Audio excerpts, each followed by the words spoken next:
ఛోటా చార్ధామ్ యాత్ర గురించి తెలుసా? మినీ చార్ధామ్ యాత్ర ఏప్రిల్ 19 నుంచి మొదలు కానుంది.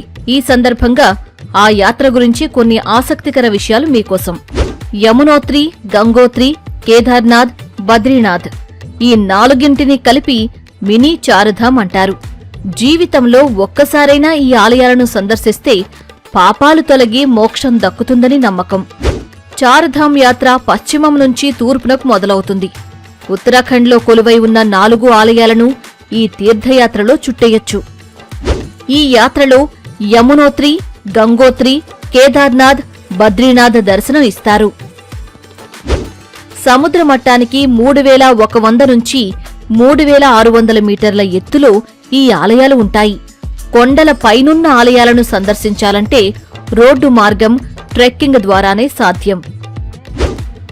ఆదిశంకరులు 8వ శతాబ్దంలో మినీ చార్ధామ్ యాత్రను ప్రారంభించారని పురాణ గ్రంథాలు చెబుతున్నాయి. ఆ కాలంలో ఈ యాత్రకు వెళ్లాలంటే రోడ్డు మార్గం లేదు. భక్తులు రోజుల తరబడి నడుచుకుంటూ, కొండలు ఎక్కుతూ, నదులు దాటుతూ వెళ్లేవారట. ఇప్పుడు రోడ్డు మార్గం, హెలికాప్టర్ల ద్వారా వెళుతున్నారు. ఈ యాత్ర యమునోత్రి నుంచి ప్రారంభమవుతుంది. యమునాదేవిని దర్శించుకోవడానికి ముందు దగ్గర్లోని సూర్యకుందనే వేడి నీటి సరస్సులో స్నానం చేసి వెళతారు. భగీరథుడు ఘోర తపస్సు చేసినప్పుడు గంగ భూమికి దిగివచ్చింది.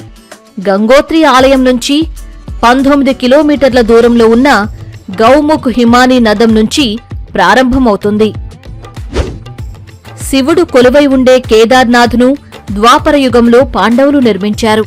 ఆ తర్వాత కలియుగంలో ఆదిశంకరులు అభివృద్ధి చేశారు. గౌరీకుంద నుంచి ఆలయానికి చేరుకోవాలంటే 16 నుంచి 18 కిలోమీటర్ల పాటు ట్రెక్కింగ్ చెయ్యాలి. చార్ధామ్లో ఆఖరి మజిలీ బద్రీనాథ్. ఇది అలకనంద నది ఒడ్డున ఉంది. ఆదిశంకరులు ఈ ఆలయం నిర్మించినట్టు చెబుతారు. ఇక్కడ మహావిష్ణువు దర్శనమిస్తారు. కొన్ని దశాబ్దాలుగా ఇక్కడ తీర్థయాత్రలు కొనసాగిస్తున్నారు. నమోదు ఇలా: చార్ధామ్ యాత్ర చెయ్యాలనుకుంటే చార్ధామ్ యాత్ర అధికారిక వెబ్సైట్, యాప్ని డౌన్లోడ్ చేసుకుని మొబైల్ నంబర్ ద్వారా అకౌంట్ క్రియేట్ చెయ్యాలి. వ్యక్తిగత వివరాలు, తీర్థయాత్రకు కేటాయించుకున్న తేదీ ఇచ్చి ఐడి ప్రూఫ్ పొందుపరచాలి. ఆలయాలు, అక్కడ ఇంకా సందర్శించాల్సిన ప్రముఖ ప్రదేశాలను నిర్ధారించుకోవాలి. ఈ నమోదనంతరం ఐడితో ఒక రిజిస్ట్రేషన్ స్లిప్ వస్తుంది. ఈ స్లిప్ను దగ్గరే ఉంచుకోవడం వల్ల యాత్రకు ఆటంకం లేకుండా సాయపడుతుంది. ఒకవేళ ఆఫ్లైన్లో నమోదు చేసుకుంటే యాత్రకి కొన్ని గంటల ముందు రిజిస్ట్రేషన్ స్లిప్ ఇస్తారు. చార్ధామ్ యాత్రకు సంబంధించి గంగోత్రి, యమునోత్రి ఆలయాలు ఏప్రిల్ 19న, కేదార్నాథ్ ఆలయం ఏప్రిల్ 22న, బద్రీనాథ్ ఆలయం ఏప్రిల్ 23న తెరుచుకోనున్నాయి.